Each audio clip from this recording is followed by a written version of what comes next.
obviously from all our usual events. And I really miss seeing people, I really miss that contact, but I do have to say that this situation has delivered some, massive tangible advantages, I think, that we need to celebrate. The fact is our contributors today come from 3 different continents, and our participants on my last kind of, attempted evaluation of the situation come from 18 different countries. So it really is a global event, and this is so important because, of course, the medicalising and pathologising of people's pain is a global problem. Now, I just want to share a little bit about the background to the A Disorder for Everyone events before we kick off with the day. So starting with its name, lots of people ask, and just in case anybody is wondering, it's called A Disorder for Everyone because of our view that the DSM, the Diagnostic and Statistical Manual for Mental Disorders, has medicalised normal human experience, normal human distress to such an extent that we could probably all relate to one set of diagnostic criteria or another if we cared to look. There really is a disorder for everyone. Now, in October 2016, we held the first AD4E event, and that was in Birmingham in the UK. And then the last one was that I've just mentioned was in Cornwall, and that was our 21st event. And the 3.5 years in between took us all around the UK. The events were inspired by Lucy's book that she'll mention in her presentation a little bit later. It's called A Straight Talking Introduction to Psychiatric Diagnosis, which I actually read probably about 5 years ago. And it was I was at a particularly low point. I was very frustrated. I was very despairing with what I saw as the mass medicating and pathologising of people's distress that I was witnessing really on a day-to-day basis in my work as a psychotherapist. And Lucy's book gave me some hope, and it gave me, I guess, a sense of validation of what I felt and what I believed. But it also gave me some ideas about how to get these messages out there. And the messages, just very, very briefly, the core messages of Lucy's book, very, very simple, that people should have a choice about how they understand their own distress, that they do not have to accept diagnostic explanations, and that there may just be other ways of making sense of emotional distress. So A Disorder for Everyone is challenging psychiatric diagnosis as the assumption that emotional distress can be explained medically and biologically. And it's really, really important to stress that we're not saying that this distress, the distress that's typically associated with diagnostic categories, doesn't exist, because of course it does. But what we are questioning is that we're questioning if this diagnostic and medical explanation is the best and most accurate way of describing and understanding it.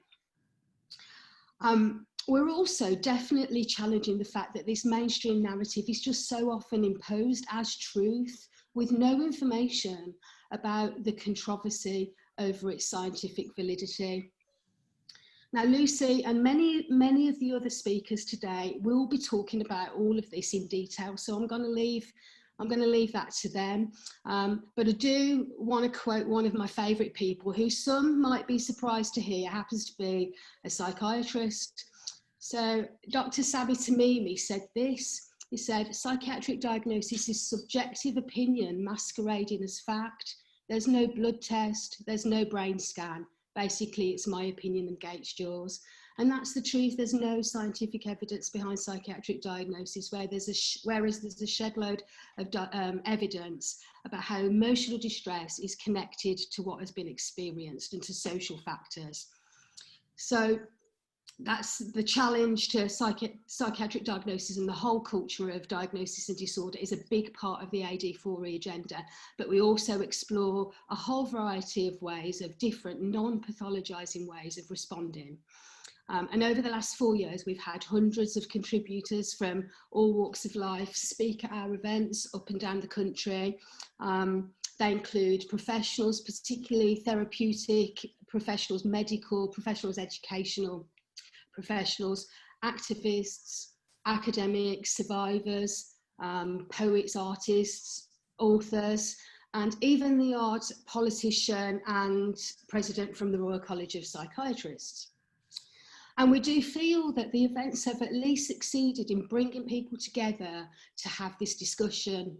And this has also been helped along by our aligned Facebook group, Drop the Disorder, which we started in 2016 to coincide with the first event. And that has over, I think, 12,000 members now. I also think that the events have served to support and encourage people to be actively part of a movement for change. And we're really encouraged by examples of evidence that we hear all the time. So, for example, organisations changing policies to discourage the use of pathologising medicalised language. We hear about counselling courses adding particular recommended books to reading lists, and doing workshops on this whole, debate and discussion. And most importantly, many examples of individuals understanding their distress and problems differently, reconnecting with their own stories and social contexts, where they so often find the sense that needs to be made. And then we've had other kinds of achievements along the way. So in September 2018, we launched the blog site Mad in the UK at our London event, which is a great site full of interesting blogs and useful resources. We'll share the link in the chat room. And then this time last year, we launched this book, Drop the Disorder, Challenging the Culture of Psychiatric Diagnosis, at our third Birmingham event.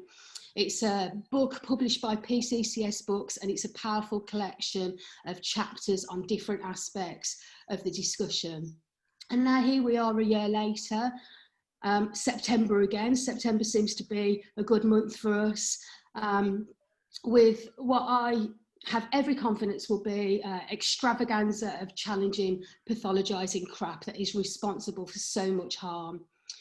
And today also marks the official launch and publication date of the Drop the Disorder poetry book, which is equally pretty, don't you think? I love it.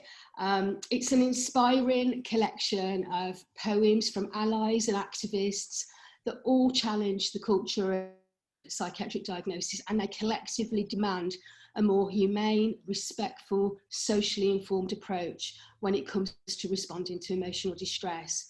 And poetry is a powerful way of informing change. For me, it's definitely a type of activism. Alice Walker said, "Poetry is the lifeblood of rebellion, revolution, and the raising of consciousness." And because of how powerful poetry is as a tool, as a force for change, we've been hosting our Drop the Disorder poetry nights, and we've got our third one coming up 2 weeks today on Friday the 2nd of October, and we really want to extend an invitation to join us for that. It's a couple of hours, not only of incredible poetry, but also of connection, inspiration, and solidarity. So please do come along for that. It's going to showcase many of the contributors of the Changemakers book. I forgot to say the title. So it's We Are the Changemakers, and it's poems supporting Drop the Disorder. Yeah, our poetry night has got a lot of contributors from there featuring. And to whet your appetite for both the book and the poetry evening, we're going to be sharing some of the poems throughout the course of today and this evening. So, as well as change-making poetry, you're also obviously going to be hearing from many other amazing contributors today who all bring different material with a different energy, and they're using a variety of different mediums, but they all have three things in common. They all challenge the mainstream narrative that emotional distress distress is best explained medically. They all believe that social context and what is experienced is absolutely key, and they all want change. I also think it's fair to say that they're all saddened, frustrated, and often enraged by the mass dismissal of people's stories, of context, of experiences in favour of these pseudo-scientific explanations that just serve to block connections being made with abuse, poverty, oppression, racism, and other injustices, whilst enabling those who facilitate and collude with these things and effectively letting them off the hook. So the main reason, without being too emotional and dramatic, and that I'm excited about today, is because I know that hearing these people who are going to speak today can be life-changing. And I know this because since we started the AD4E events and the Facebook group Drop the Disorder, I've received emails, messages, testimonies, blogs from people who tell me this. And you know what, they just keep coming. I will always remember a participant at our Liverpool event who stood up and announced that he'd arrived that morning as a guy with 2 mental illnesses, and he was leaving as someone who had responded to awful experiences and who had adapted to survive. And he said in front of the whole room, "I'm not ill."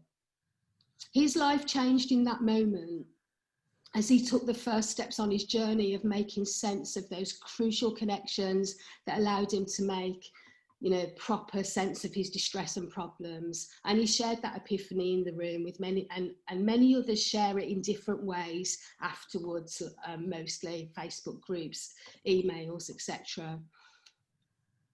And I just wanted to share that as just one example. There's millions of thousands of others. And to say really that everyone presenting today has, in my opinion, made massive contributions to this discussion. And arguably, I think against the odds, they've collectively impacted on language, politics and policy, academia, art, education. They've changed thinking, and they've changed opinion, and they've changed lives, and they continue to do so. So I really hope that you're looking forward to hearing their wisdom, their creativity, their passion, their integrity as much as I am.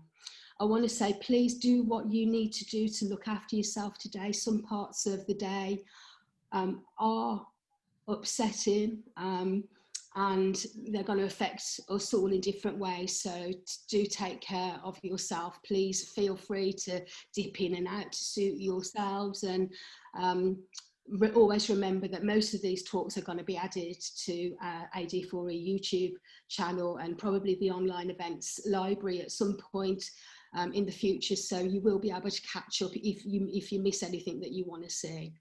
So before I introduce our first contributor, I want to thank John and Sandra and Aubrey and Sebastian Wade, and there's lots of them at the online events team. I want to thank all of these guys for giving us the platform, the technology to make today possible, but also for being such a massive support in the run up to the event. Thank you guys. It's really made it all possible, and it's meant such a lot to us, particularly me and Lucy, who are notoriously bad at anything to do with technology. So your reassurance on that front has been really valuable.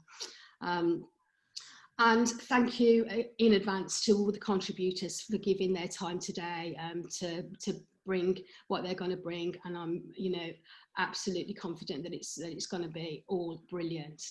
And thank you again for all coming and being here, giving your time. I'll be posting a post on Drop the Disorder about the event to create a more contained space for others who choose to use it other than the chat room here, which may be very busy. Please feel free to leave comments about the day there too. And if you're on Twitter, please use the hashtags A Disorder for Everyone, that's with the number 4, and AD4E Festival.